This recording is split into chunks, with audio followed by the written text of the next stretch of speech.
What's going on, everybody? Crazy Dog back with another Crazy Dog After Dark live stream for you. Now, I know I said I was going to do this stream tomorrow, but I changed my mind, all right? I didn't really feel like doing 2 streams in one day. So I decided I'm going to just do it right now, get it over with, talk about this series against Kansas City, and then, preview the White Sox series, and then talk a little bit about what's going on around the league. And then I'm heading out of here. So to get us started,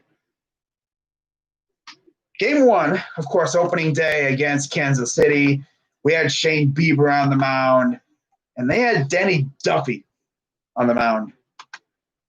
And, of course, they got on the board. I'm sorry, no, they didn't even score.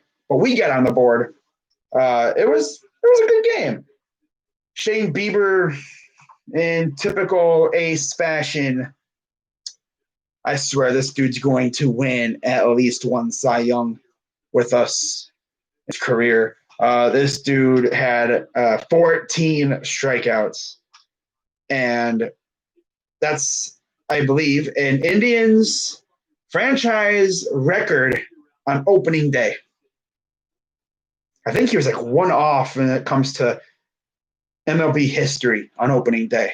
Most strikeouts. This dude tied with like Randy Johnson from when he was with the freaking Diamondbacks. Like I'm telling you, Shane Bieber is only going to get better too. He's only in his second full season as our starter. Because remember, he came in like 3 years ago as a call-up, and he was absolutely nasty. And then last year, I believe, was his first full year, and he was insane. Like, he's going to win at least one Cy Young. And hopefully he helps us win a World Series, because that would be dope. But yeah, we scored 2 runs. One was via an error, of course. Hernandez and Ramirez pretty much did the damage. In fact, they've pretty much done all the damage this year. But yeah, we won 2-0, and we were 1-0. Then came the controversial game. So in this one, there was Mike Clevenger against their number 2 prospect, Brady Singer. And it was tough. I mean, we faced a guy from AA, and this dude was carving us up like a pumpkin on Halloween. Like, come on. I mean, I understand he's their number 2 prospect. And I'm not saying that we were going to, score 10 runs on him. But wow, I mean, it's like they legit had like a meeting before the game. And they said, okay, guys, we're going to be super patient at the plate today. We're going to literally stare at everything. I mean, I wish I could count how many pitches down the pipe these guys looked at. It's like you see a freaking ball coming right down the chute, and you're just sitting there with the bat on your shoulder, just watching it go. And you're probably thinking in your head, dang, man, I could have destroyed that. It's like, yeah.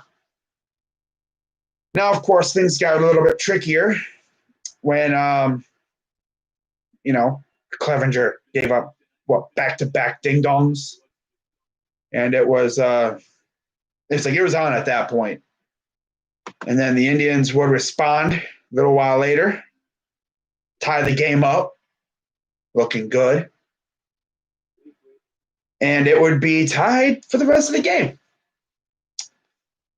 Now get this, guys. So I got the box score up. Yeah, they scored 2 runs in the top of the first, like I mentioned. Soler with a ding-dong.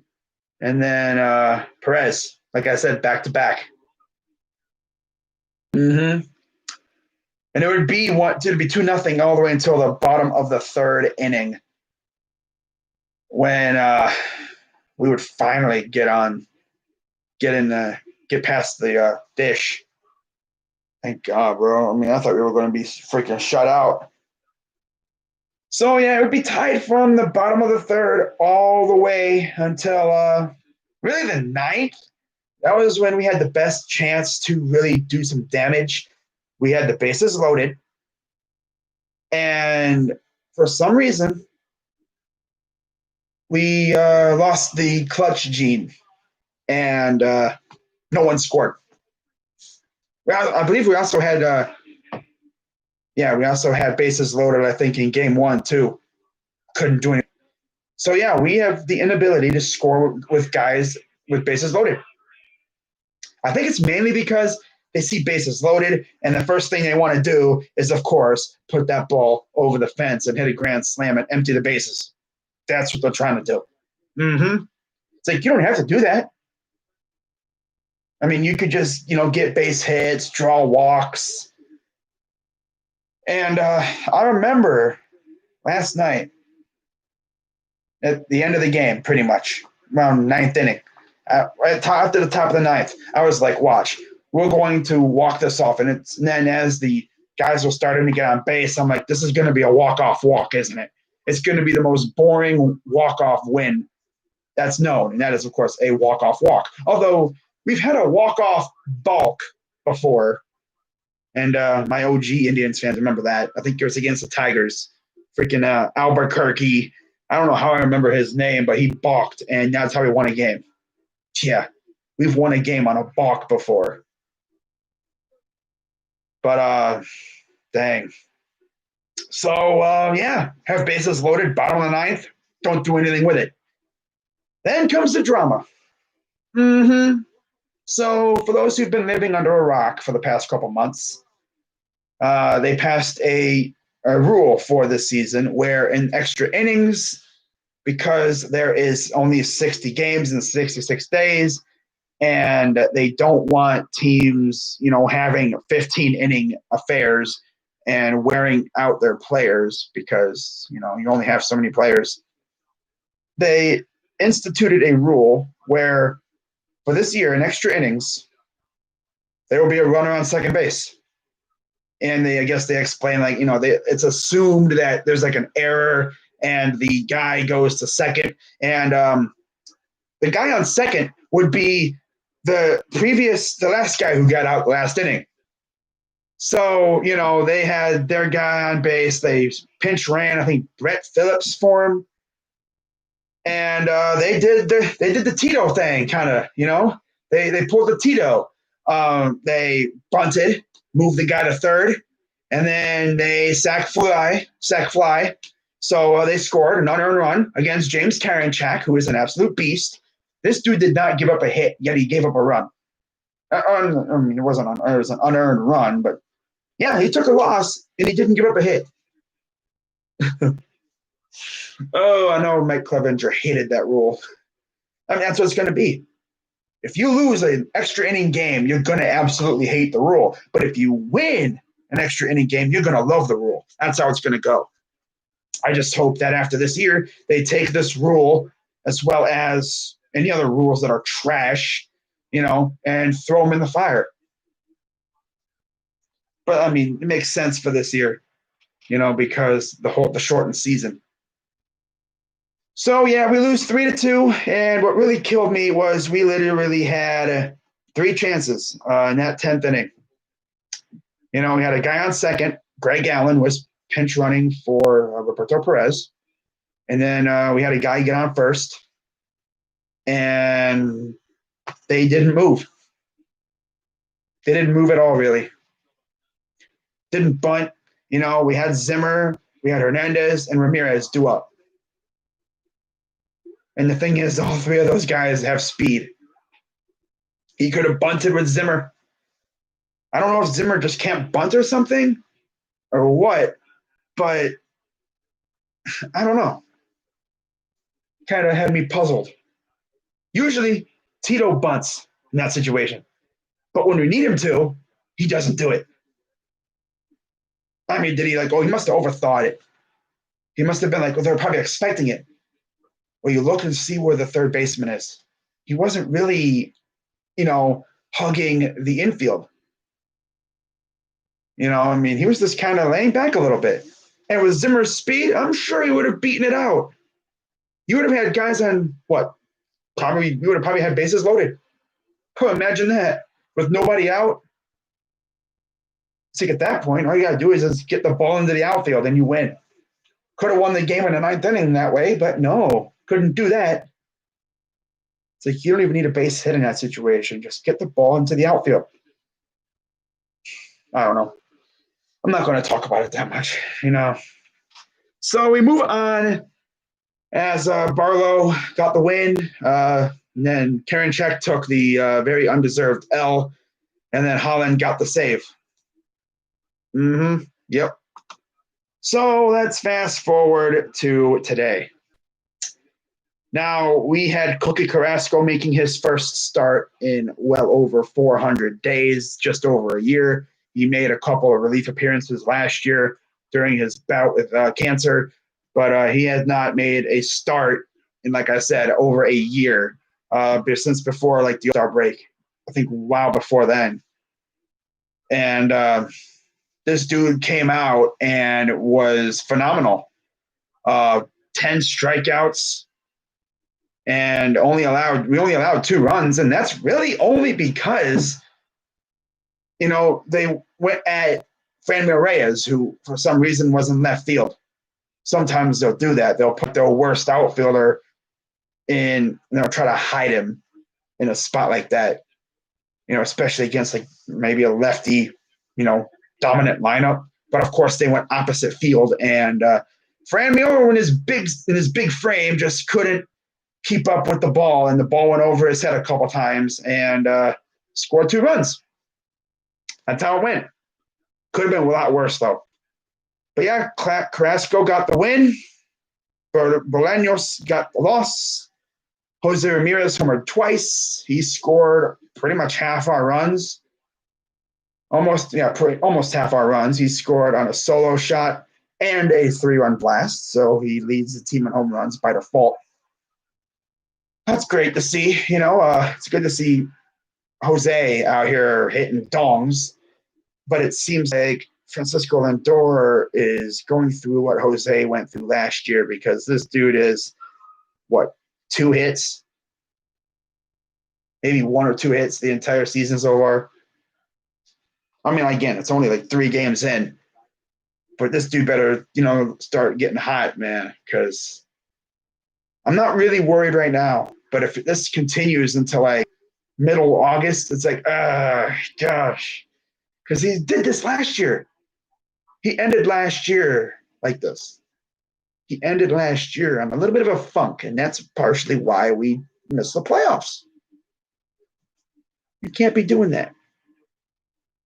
You got to get crazy. And, I mean, luckily for us, you know, we got guys who could step up if he doesn't. But come on, Lindor, man, you gotta turn up at some point. And I think he will. I'm hopeful that, you know, at some point this dude will, you know, just start hitting ding dongs left and right, and he'll be getting clutch hits again. You know, I mean, I don't know. Maybe he'll turn up tomorrow. That'd be great. You know, with a lot of these guys, all it takes is 1 hit, and next thing you know, they're on a freaking hitting streak. You know, Franmil Reyes almost had a freaking homer, but he actually, I think, got an RBI too. So that's pretty good to see, you know. But, yeah, it's good to see Carrasco out there. It's also good to see Cam Hill, one of our relievers. He actually had Tommy John. It's good to see him out there, you know, finishing up, cleaning up, you know, after the 9th inning. But, yeah, let's take a look at what we got coming up here. Is tomorrow night. We are still in Cleveland, 7:00 p.m., and it will be Aaron Civale making his first start of the young 2020 campaign against Dylan Cease of the White Sox. Should be a great game. Game 2 will be Carlos Rodon going up against Zach Plazak. So, it'd be fun to see those two guys back in action. They were solid for us last year. Can't wait to see what they do this year. And then, of course, for game 3, we will be flipping it back to the top of the rotation with Shane Bieber going up against Lucas Giolito. Now, the White Sox, of course, are coming off getting spanked by the Twins. So, they're going to be coming in to Cleveland with a little bit of fire in their eyes because they got rocked today. Was it 14-2? If I'm not mistaken. Yeah, 14-2. So we're going to have our hands full. Let's take a look at the chat. Oh, wow, the chat's popping today, especially for freaking midnight. Why didn't Mercado bunt? I don't know why he didn't bunt. Yeah. Go Tribe. Congrats on winning the series. Isn't this offseason and you're $9 Brett for the Vikings, Tom Brady the Bucks? A little bit, yeah. What's up, Brett? It's funny. Brett always comments and then he retracts it. It's like, why? What's up, talking and grubbing? Right now, baseball is going to look a little murky because they haven't played or practiced in months. Yeah, I'm going to give them a couple weeks and then we'll see how they are. I expect Lindor to go crazy here in a couple weeks, especially when we face Detroit, because there's a stretch, I think, in August where we literally have 9 games against Detroit, Pittsburgh, Detroit. The Orioles won 2 of 3 against the Red Sox. Yeah, I saw that. I mean, it's like, wow, the Red Sox really fallen off. But I mean, look at what they got. In fact, I'm going to talk about the upcoming series around the league too. So that'll be fun. What's up, GN? The injuries were a bigger reason why the Indians missed the playoffs. Yeah, I mean, when you have to start a whole first month of the season without Lindor or Kipnis and a slumping Ramirez, that's not the recipe for success. No, not at all. Our pitching literally carried us last year. By the way, speaking of pitching, Kluber. Wow, that trade is cursed. Oh, that trade is cursed, bro. Wow. For those who did not hear, Kluber only went 1 inning today. 1 inning. No, he wasn't shelled. No.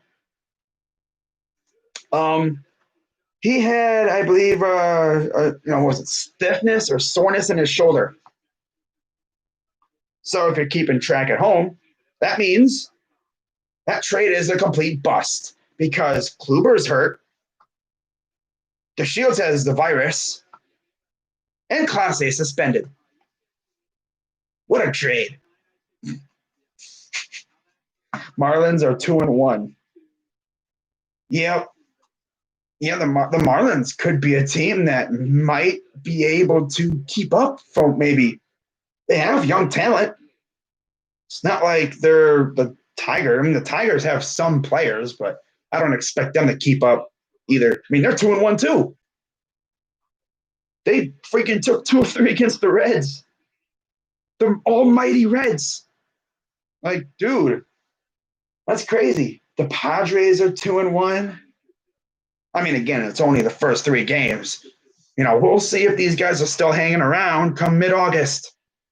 Dashy will be pissed off about his Reds losing their series. Because he posted a rage video talking about that series. Myles Garrett ranked 80. I know.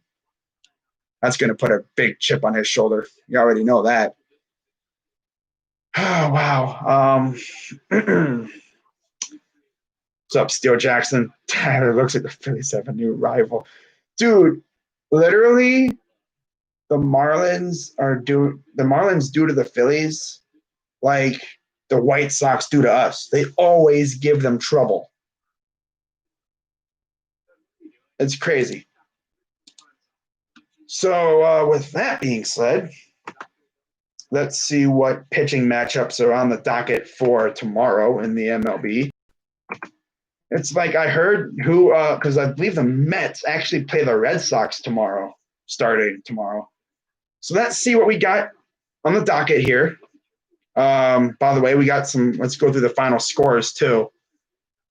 You know, just for lols as well. Very fun day of baseball. I'm just happy baseball is back. You know, it was far too long without baseball, and I'm glad to see it back on my TV. But yeah, final scores. Braves demolished the Mets 14-1. A's beat the Angels 6-4. A's beat the Angels 6-4. Take that series. D-backs beat the Padres. Rockies beat the Rangers. Cubs beat the Brew Crew.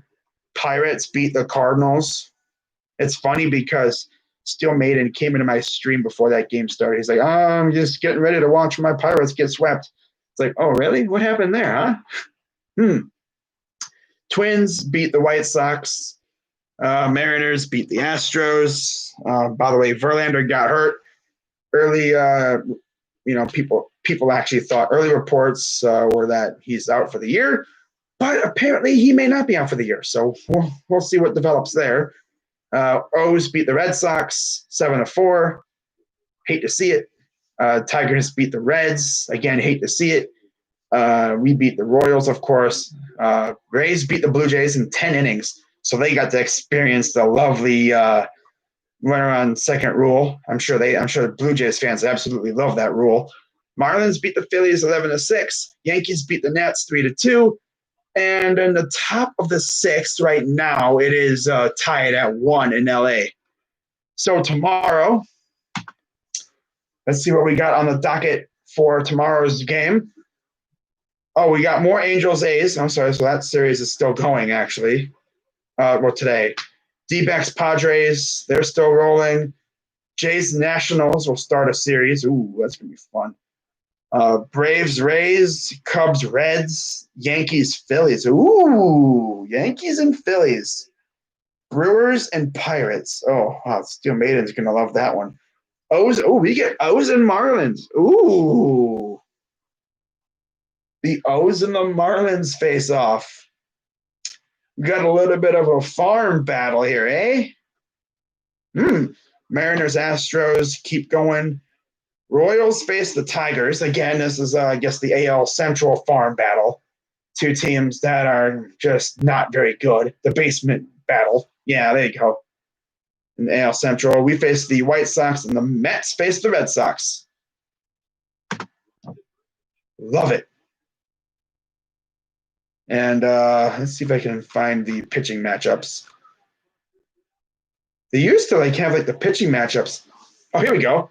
Okay, so tomorrow will be Griffin Canning against Bassett. All right.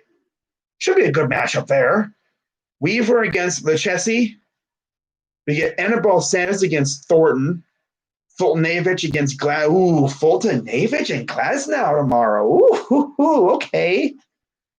That's going to be a dynamic matchup. Lester and Miley. Okay. J Happ and Arrieta. Ooh, J Happ and Arrieta. Man, Arrieta, bro. Hauser and Brault. Wojciechowski and Lopez. Okay. Whatever there. Graveman and James. Okay. Montgomery and Fulmer. So, okay. The Royals will be starting the only other starter that they have against Michael Fulmer. Ooh. We got Cease against Savale. Waka against Osich. Wow. Waka. Well, Porcello didn't do so good, so let's see how Waka does tomorrow.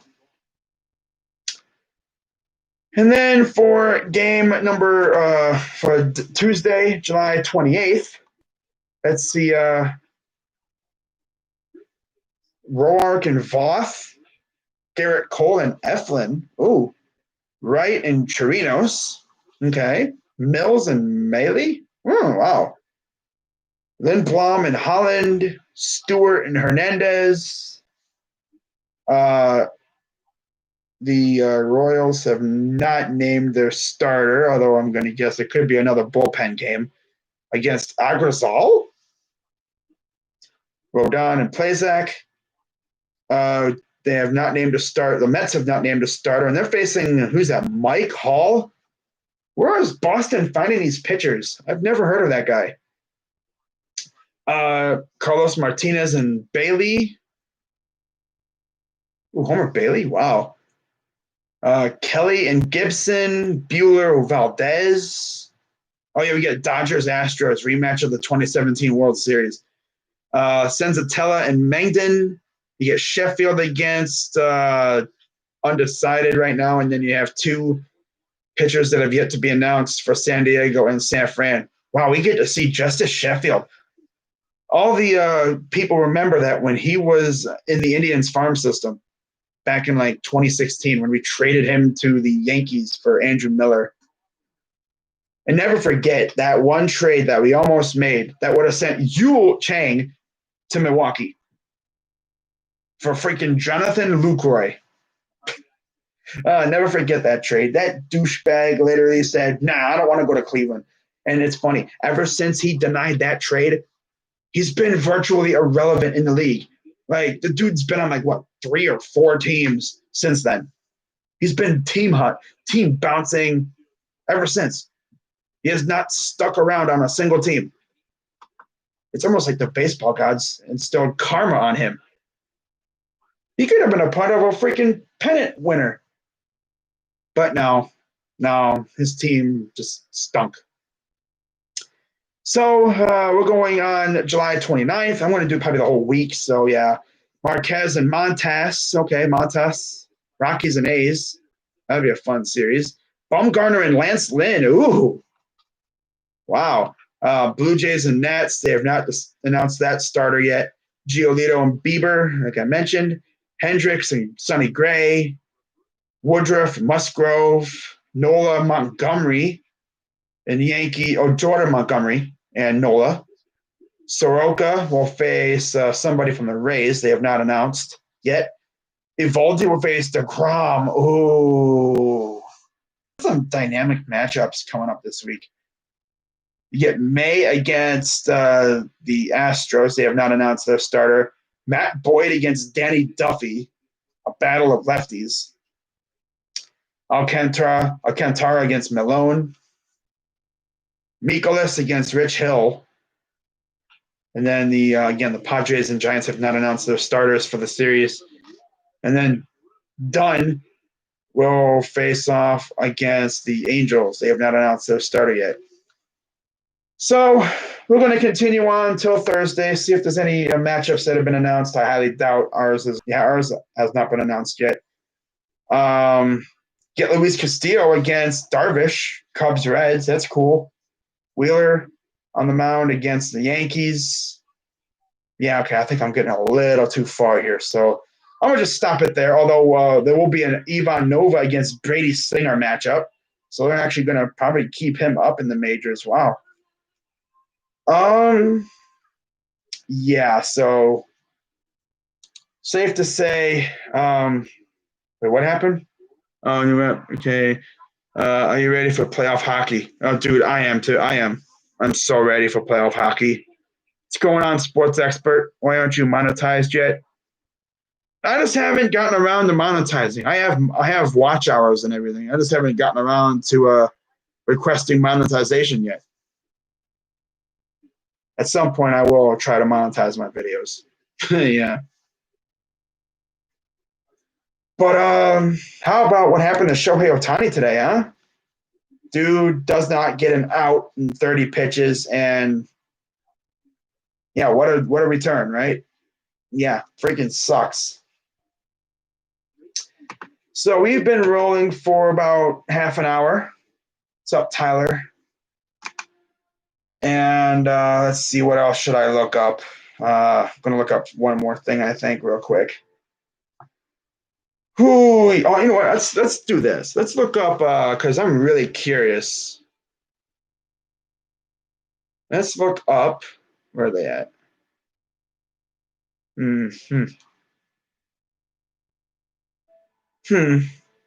I literally prospect rankings. Let's see, like we're top 100 baseball prospects. So heading into this year, these are the top 100 baseball prospects. So Wander Franco is the number one baseball prospect. All these guys are pretty much are MLB ready. They all have MLB when it comes to their level, although some of them may not be, I guess, in the majors for real until like next year. Wander Franco, it says 2021. Shortstop from Tampa, Gavin Lux. He's seen a little bit of time in the majors. Luis Robert, he's in the majors right now. Adley Rutschman, he's probably going to see the majors next year. Mackenzie Gore, probably same thing. Joe Adell, again, same thing. Casey Mize, Nate Pearson, he's actually probably going to be coming up at some point real soon. Royce Lewis and Bobby Witt Jr. All these guys are going to be in the majors within the next year and a half. The thing is, though, in a normal year, I'm pretty sure Wanda would be like really close to the majors. Lux would have probably been he would be in the majors. Will Roberts in the majors right now. Rutschman next year for sure. Mackenzie Gore, he'd probably be called up already, or he would have been called up. He would be called up at some point. Joe Adell, I'm sure he would be in the majors regardless this year with without the virus thing. Mize, he'll be in the majors within the next year or so, I'm sure. Pearson, Lewis, Witt Jr. Let's see where the first Indians prospect is. So our first prospect that shows up comes in at 41, Nolan Jones. He's between Brian Hayes from Pittsburgh and Christian Robinson of the Diamondbacks, just ahead of Jeter Downs from the Red Sox.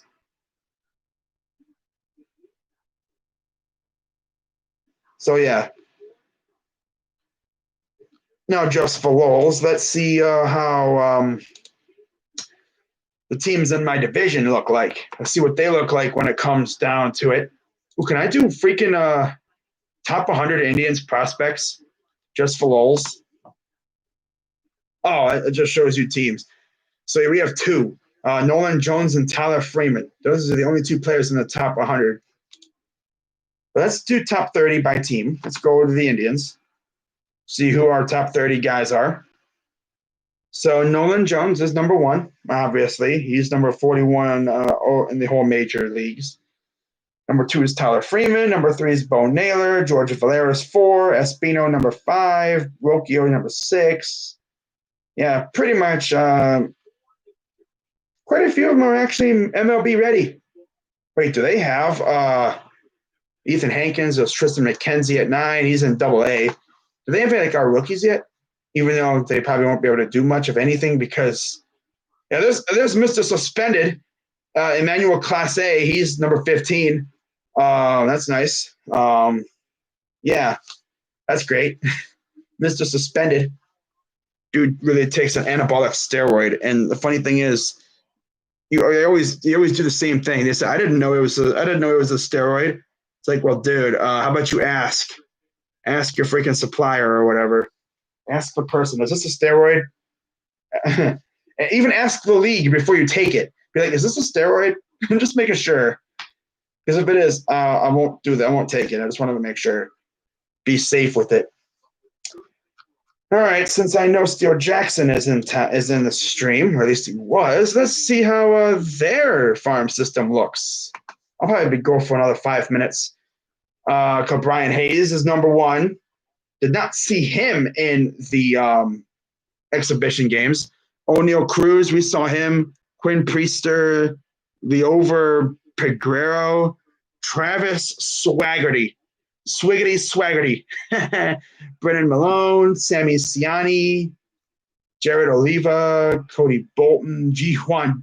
We saw him in the exhibition game. One of the games. Ji-Hwan Bay.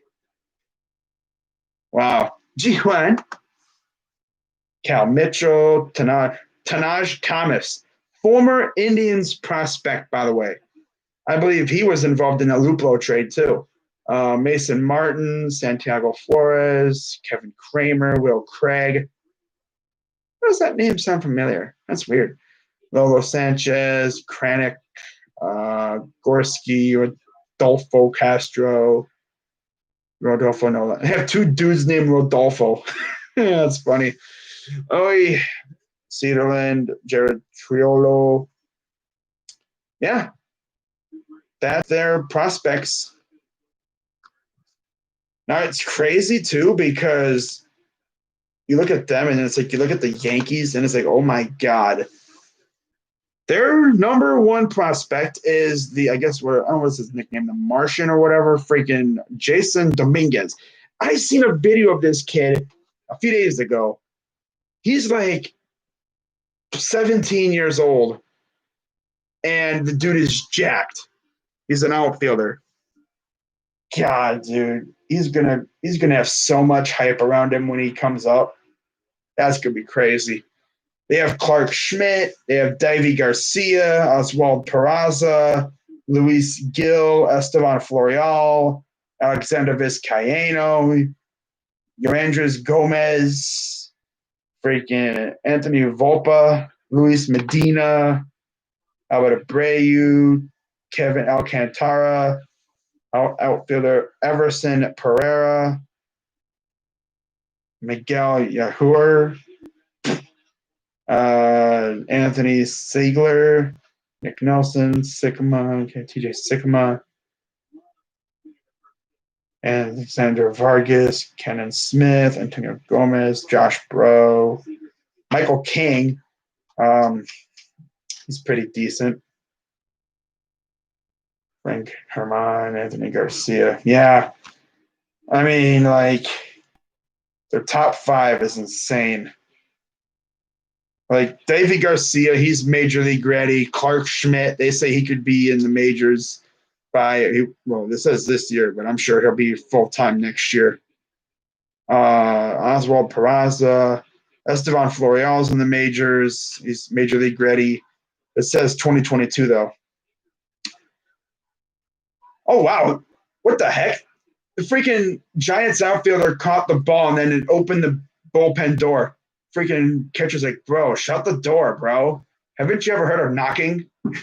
2-1 Giants. Wow. Imagine the Giants win that series. Ooh. Hey, man, haven't you heard of knocking? Wow. Don't go falling into their bullpen. Wow. Ooh. Now they got to fix the door.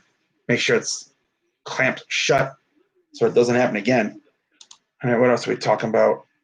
Why aren't you okay? Ohtani should just be DHing. Go Twins. Did you see the Indians game? Did I see the Indians game? I streamed the Indians game. Minnesota Twins, let's go. What was your reaction? Well, I went crazy.